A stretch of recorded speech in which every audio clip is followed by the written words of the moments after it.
Matinding pinsala ang iniwan ng bagyong Opong sa Masbate matapos itong maglandfall ng 2 beses doon. Maraming tahanan ang nasira at ang ilang residente problema ang mapagkukunan ng makakain. Agad naman naghatid doon ng tulong ang GMA Kapuso Foundation. Matapos maglandfall ng bagyong Opong sa Masbate nitong Biyernes, tumamba ang malaking pinsala nito sa lugar. Maraming puno at poste ang natumba. Ang mga bahay malapit sa dagat, sa bayan ng Milagros, hindi rin nakaligtas.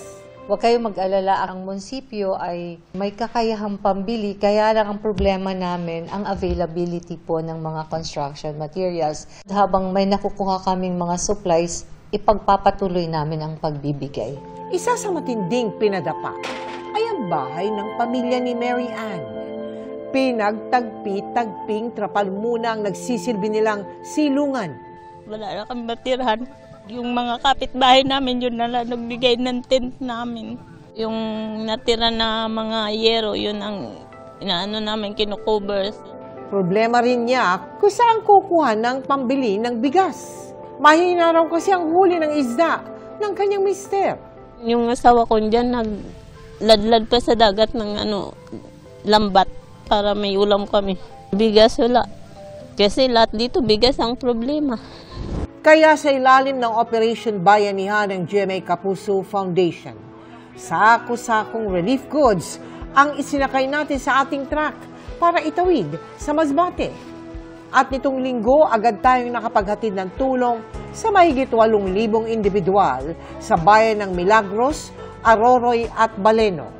Maraming salamat po, Kapuso. May isasaing na kami. Maraming sa tulong ninyo. Mga kapuso, maraming kababayan pa natin ang nangangailangan ng tulong. Naghahanda na ang aming team na magtutungo naman sa Romblon para sa ikalawang bugso ng Operation Bayanihan para pa rin sa mga sinalanta ng bagyong Opong doon.